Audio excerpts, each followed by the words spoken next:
Brands and ting ting ting have really been ingrained in me for years now. Many people talk about how there is a biscuit to go with their chai, but there isn't really something that's suitable for coffee.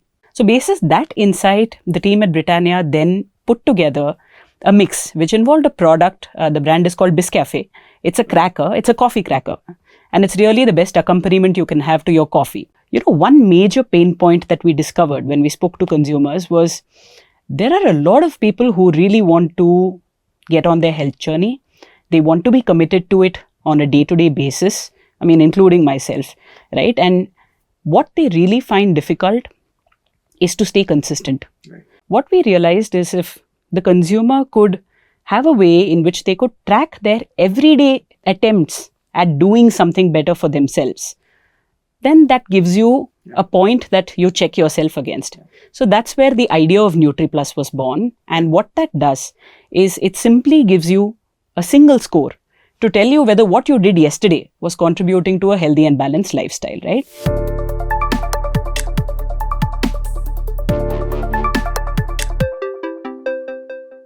Hello and welcome to the HT Brand Leadership Series, a series of one-on-one interactions with top brand and marketing leaders who share their industry insights and strategies that have helped shape their stories. This series, hosted by Hindustan Times, offers a behind-the-scenes look at how leaders adapt their strategies to the changing consumer behavior while leveraging media channels that improve customer relationships. Today, in this forum, we are joined by a sharp cookie, pun intended. We have Archana Balaraman. Hi, Abhishek. Happy to be here. Lovely. Quick snapshot. Archana is a seasoned marketing professional with extensive experience in the FMCG industry. Currently, she holds a leadership position at Britannia Industries, where she plays a pivotal role in shaping the brand's marketing strategies across various categories, including cookies, health, and glucose. Archana is known for her innovative approach and integrating technology with traditional marketing, exemplified by successful campaigns like Britannia's NutriPlus and Good Day Bank of Small Wins. Her keen understanding of consumer behavior, coupled with her ability to adapt to emerging trends such as health and wellness, positions her as a forward thinker in a dynamic FMCG sector. You know what? I'm going to start asking you, how do you start the day to define it as a good day? I actually start my day with a lot of noise in my house, to be very honest. I have a 3.5-year-old at home. So the day begins with him screaming, "Amma, Amma, Amma, Amma." But the day at work is actually a little more peaceful. I get into work. I usually, of course, clear off my emails and all of that stuff, which I'm sure everybody does. But I do spend a little bit of time catching up with my immediate, team.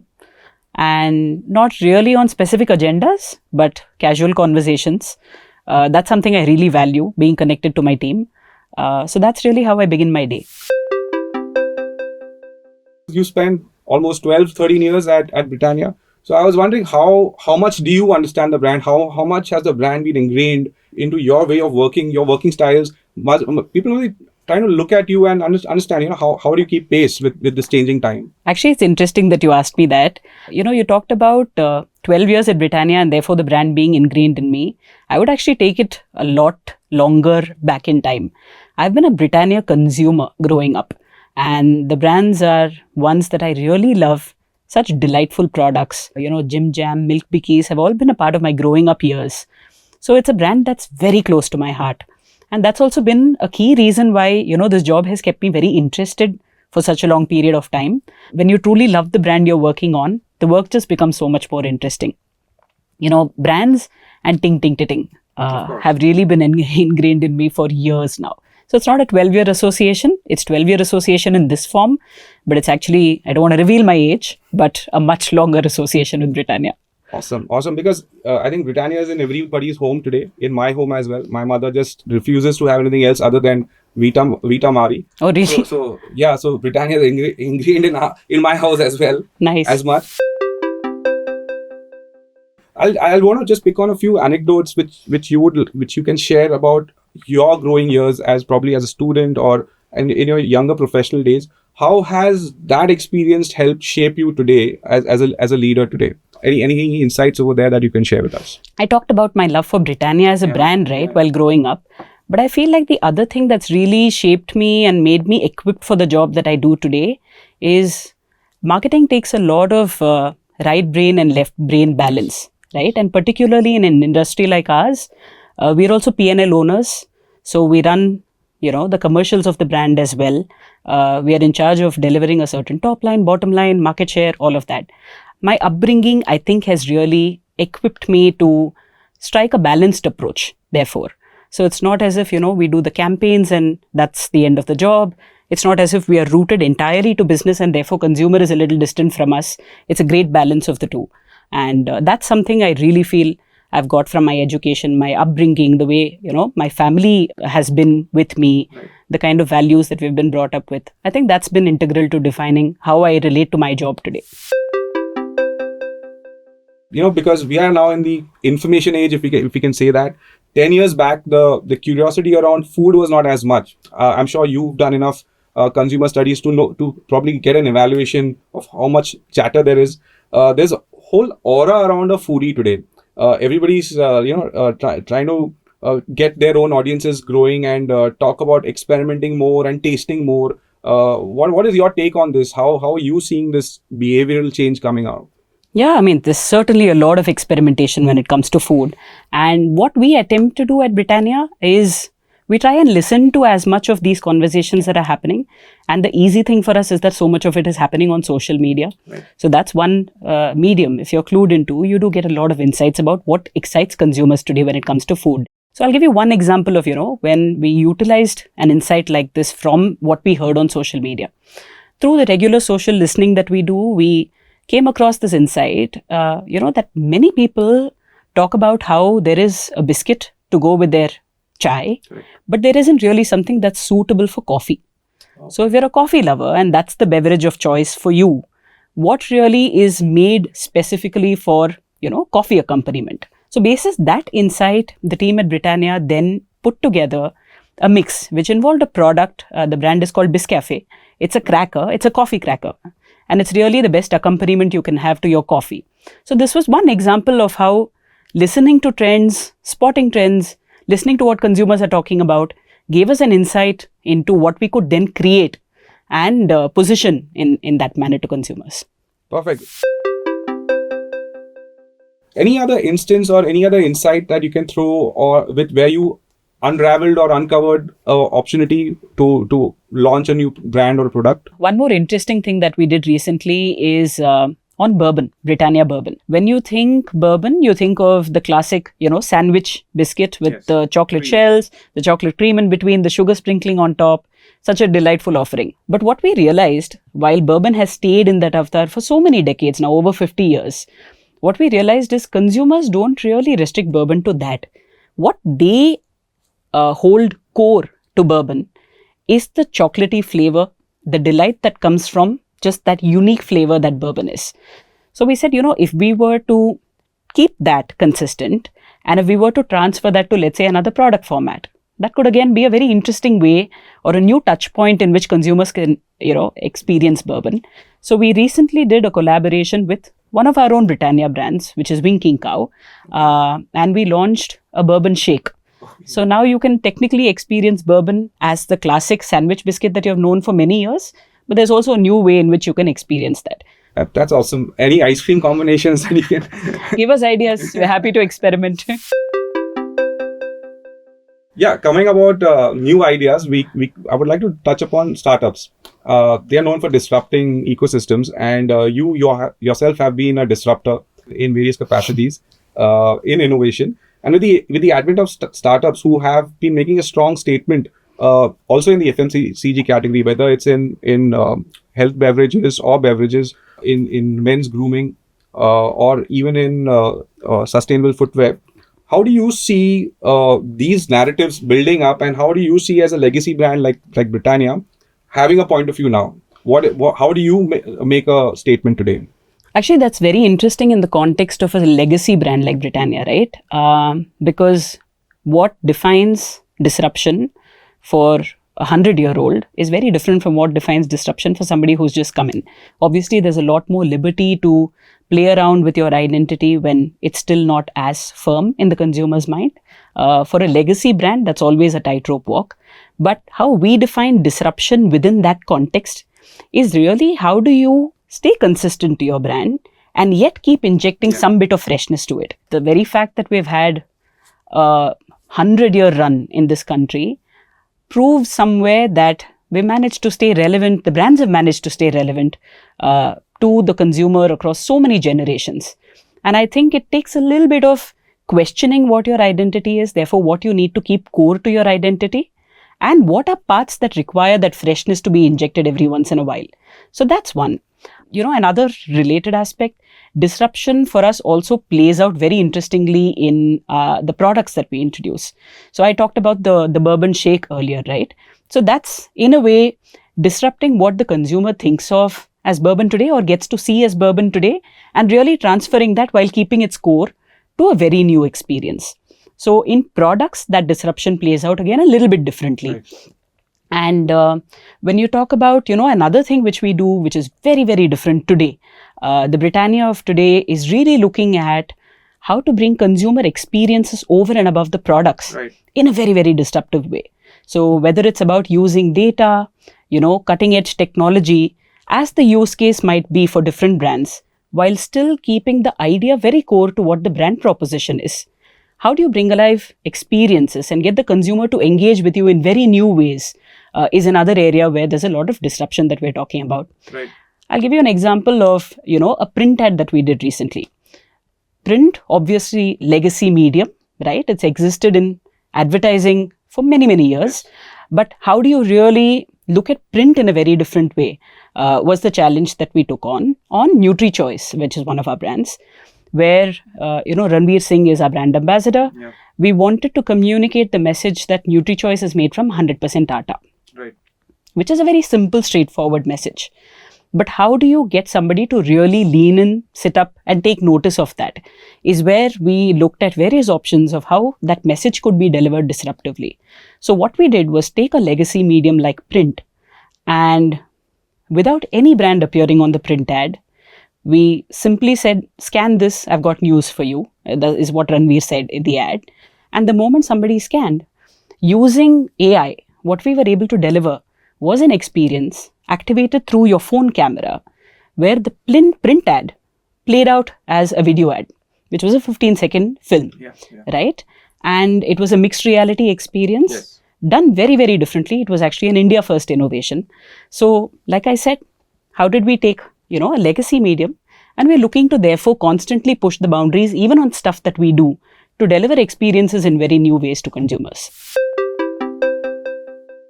So, when you experiment and we try out these new ways of connecting with the audience, there's no a benchmark, what would be the engagement rate of such a kind of an activity. How do you analyze whether this activity worked for you, or you do it 2-3 times and then find an average? What is your calculation then? Yeah, there's definitely a learning curve to all of this, right? Because the moment it's an activity or an initiative that you're pioneering, like you said, there's no benchmark.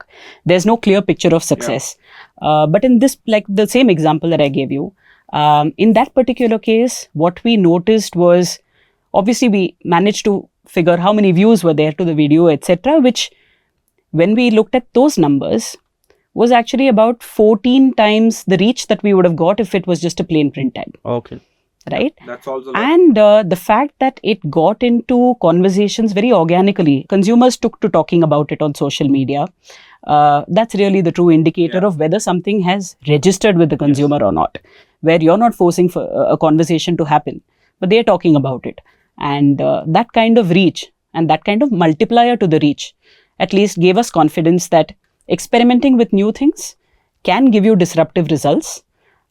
Maybe not in all cases, but in this case, it was very successful for us. I want to also touch upon, since we're talking about technology and innovation, Britannia's NutriPlus was launched on World Health Day, and that helped consumers track exercise, sleep patterns, fiber, water intake, and many other things. And there we saw technology actually merging with the snacks category. How will such tech-driven innovations shape your category? Because everybody's going to do it now. And how do you see data and technology coming together and give you more insights about your consumer. Any thoughts on that? The consumer is really at the heart of it. And for each brand, there is a certain consumer cohort that's the core TG.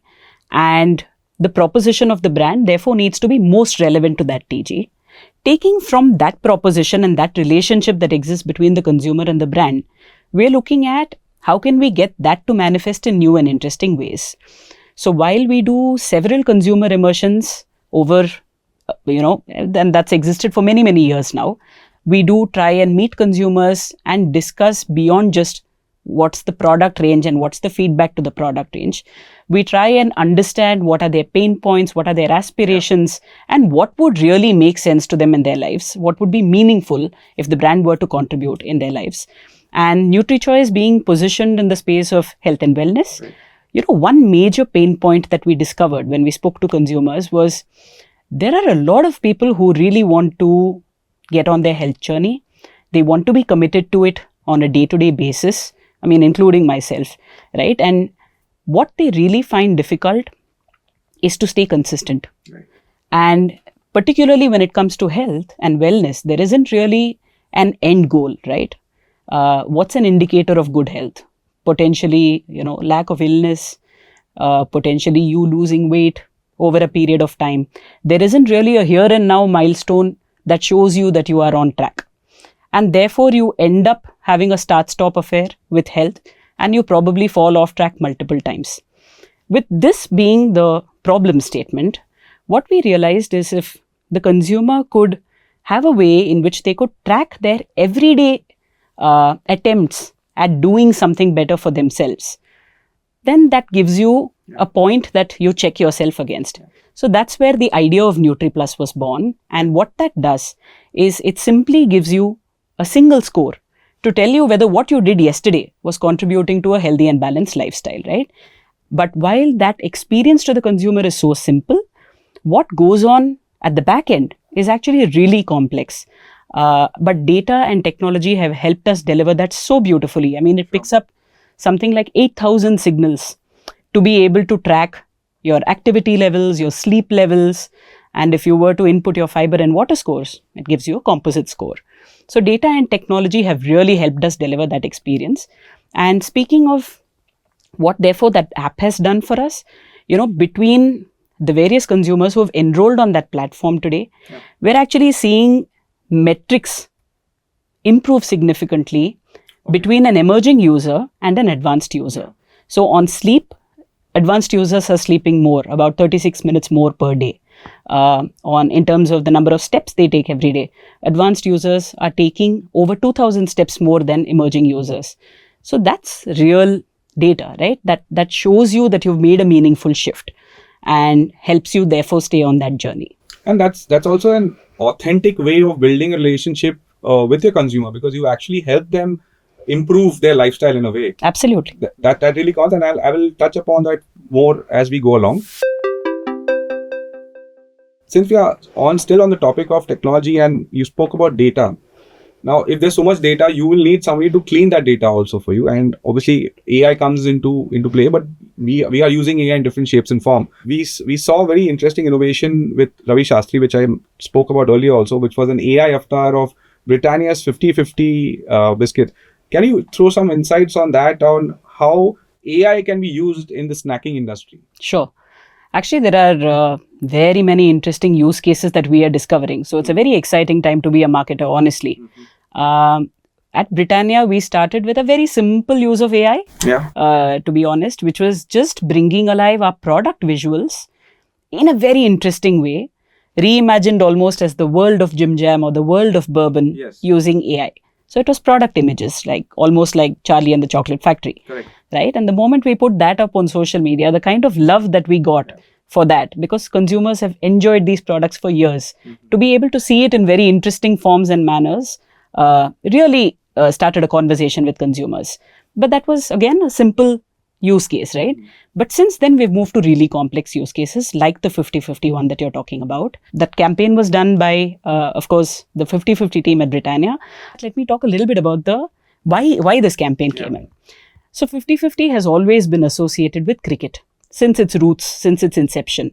I don't know if you would recall the iconic campaign of where the umpire comes and gives a 50-50 decision. That's how the brand I name know was that. launched That was in originally. the 90s also, I think. Yeah, Because very long I ago. remember the 99 World Cup in England, Britannia was a huge sponsor of the World Cup. Yeah, so 50-50 has been associated with cricket for a really long time. Yes. And we've used that platform to continuously inject excitement into the brand. When you have to interpret that for today's day and age, how can you do it very newly and interestingly was the challenge. And that's where Gen AI came in to help us create an avatar of Ravi Shastri. And what the consumer could do was send questions that they wanted answered by Ravi Shastri, and the avatar would in real time give really quirky, witty responses, right? So it's an engagement that you've created. It's another conversation that you've started with the consumer. And Gen AI therefore was used very interestingly there. Obviously, the avatar was trained to react in a certain way. And the most interesting part of it was that it was a real-time conversation that you could have. Okay. You asked a question and you would get an answer in real time. Yeah. And what was at the core of it was a really pioneering text-to-video engine that enabled us to do that. The earlier NutriPlus solution, at least you have a metric that even if I had an X number of users who participated, you ended up improving their lifestyle. What was the metric you used in this particular campaign with Ravi Shastri? So engagement is certainly a metric. Yeah, but what kind of engagements? Or there was no qualitative parameter. It was just to see how much the brands were keen, users were keen to engage with the brand. That was a metric that you. So, for example, this particular experience gets triggered off. Actually, many of our experiences get triggered straight off a Britannia pack. Okay. Right, through the scan of a QR. Right. Now we've done a few of these to also have established a benchmark for how many packs are sold and how many of them end up scanning the pack. And so how many people are you managing to pull into that conversation or the engagement? So we do have benchmarks for that. And that's really what we track most of these against. Right. Now shift gears to e-commerce and quick commerce, because again, that's where the user journey still continues, because everybody is in a hurry today. Everybody wants delivery immediately and now, including my mom, and she needs the Vita money. So I would like to talk to you about how e-commerce and quick commerce are evolving, and how is Britannia adapting its marketing strategy to cater to these channels and ensuring that you're also available at any given point for the consumer. For a mass brand like Britannia, obviously general trade and modern trade still are the largest components to our business, but e-com is growing rapidly, and we're doing a whole lot of stuff to leverage that growth. So the e-com playbook therefore ends up being quite different for us. Even the marketing playbook is very different for the e-com channel versus what we do for traditional trade, right?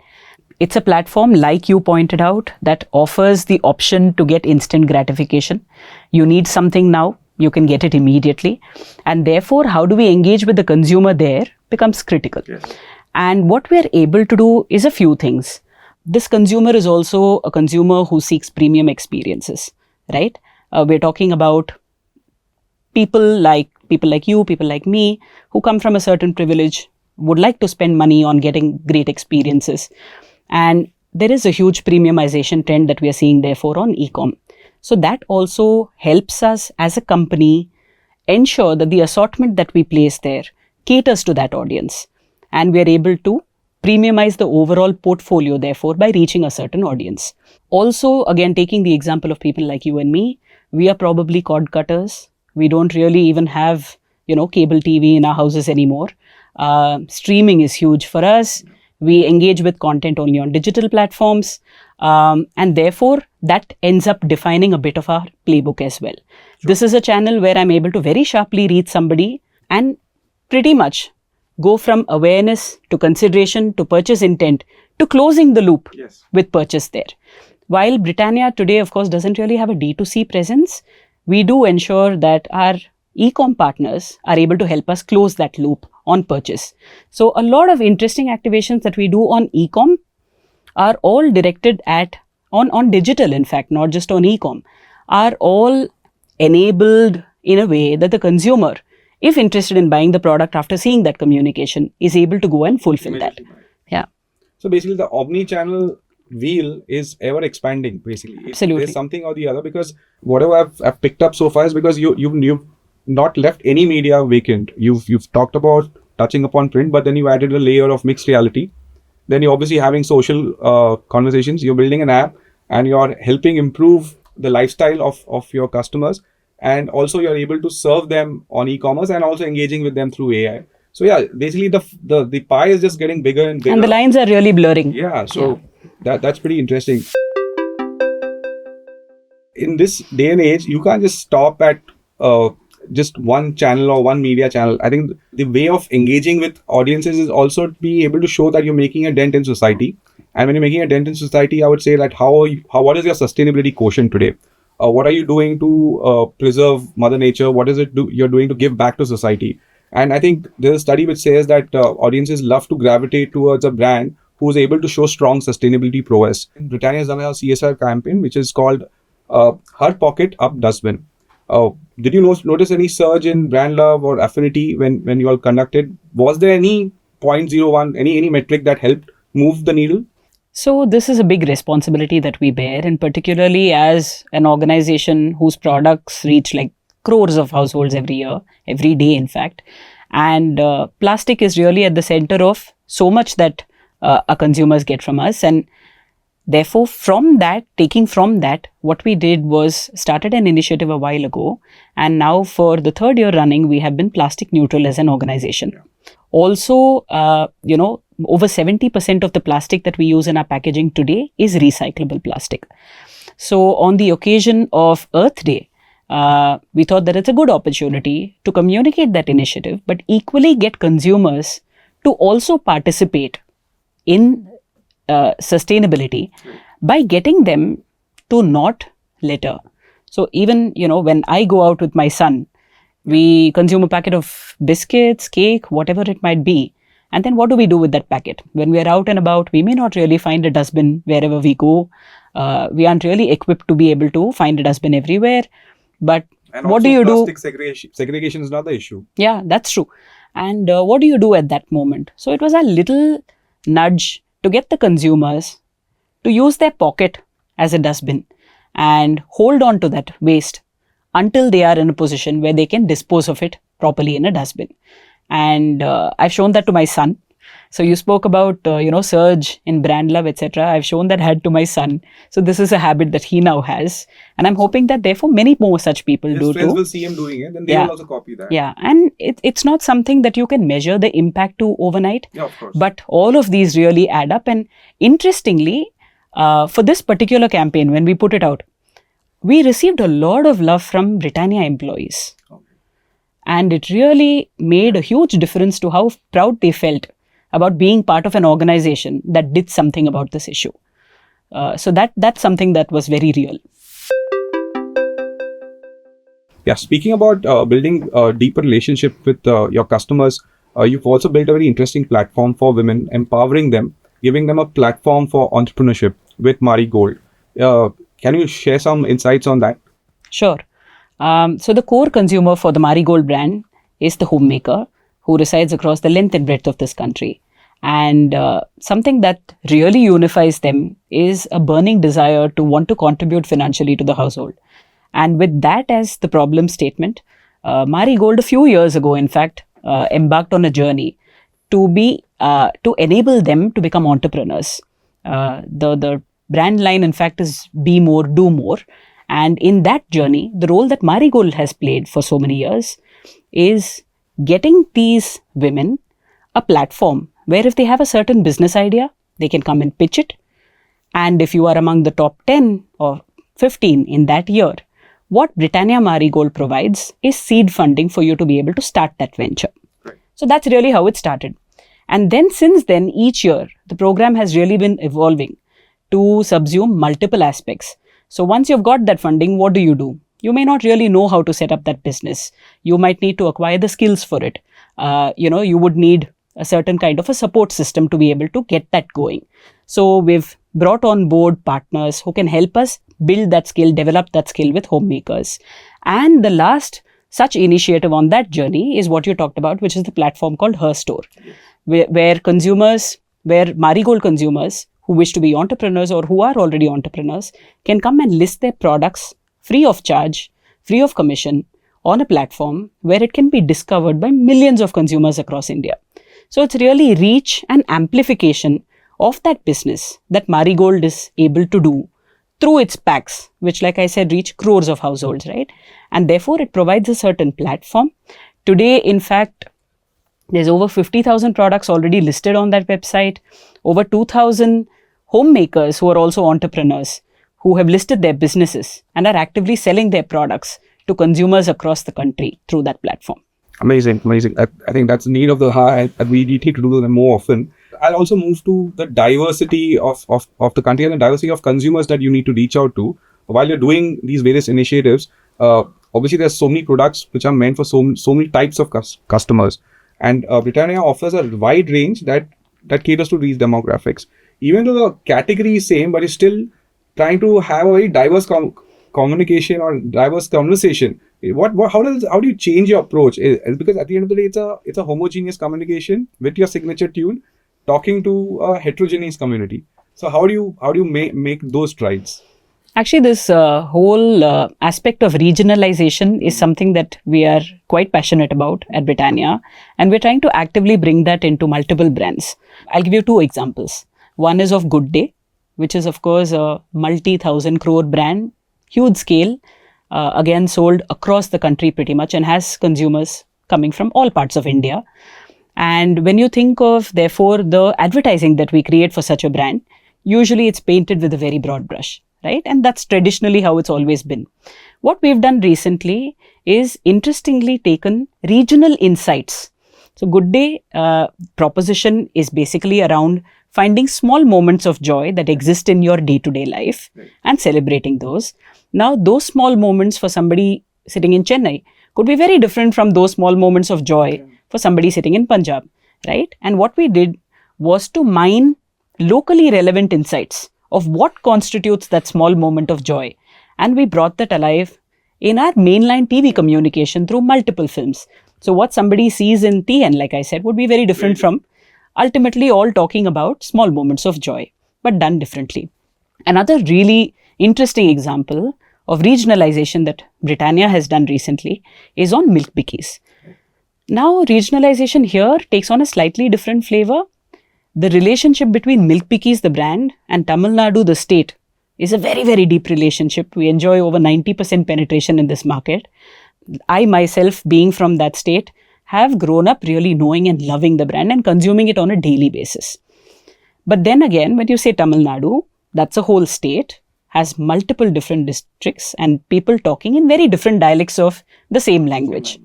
So the outdoor campaign that Milk Bikis did recently was called Anaivarukum, which means for all, Milk Bikis for all. It was an outdoor campaign where the line that you would see on the outdoor would change every few hundred kilometers that you traveled, right? Depending on the dialect of that particular district. And that's a very interesting way in which the brand has managed to build a local connect, a local relevance, and kept that conversation going almost as a buddy to somebody who lives in that part of the state. Fantastic. I wanted to ask this particular question specifically for the younger audience who are probably picking up from what you're saying, and this is specifically for those who are interested in branding and marketing, some students probably or some young professionals. Any 3 tips that you can give them which will come handy in becoming successful FMCG professionals? Oh, 3 tips, huh? 3 tips, maybe Sure. 5. You may have a lot to share with them. I need to find 3.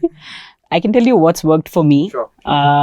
I talked about my love for Britannia, the brand. I think developing a love for the brand that you work on really helps. It keeps you invested in the job. It keeps you thinking of what you can do that's new and interesting. Keeps you very interested and engaged for a very long time. So develop a love for the brand that you work on. Helps you find new angles again, that you can communicate to consumers. The second thing is, again, something I spoke about a little earlier, is how do you keep your brand messaging to be very consistent over time? Because it takes years to build a brand that resonates meaningfully with consumers. So keeping some part of it consistent while still injecting some bit of freshness into the messaging. Right.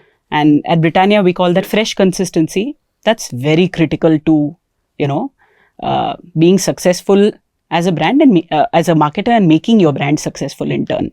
Actually, the other thing that is critical to remember to be a successful marketer, I think, is to somewhere make the connect between what you put out as creative work and how has that ended up impacting business. So marketing effectiveness, again, is something to, I think, keep an eye on at all times. And not in all cases might you see results in the near term. Conviction in your actions really grows when you start seeing effectiveness when it comes to business.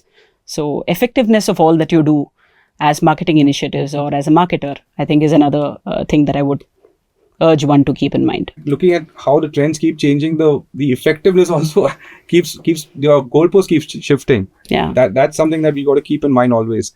Archana, it was a pleasure having you. We've learned so much through so many case studies that you shared, and also the way you talked about mixed media approach that really fascinated, and I'm sure our audiences listening to this will really benefit from this. Thank you so much for your time. Really appreciate it. Thank you, Abhishek. Thank you so much for having me.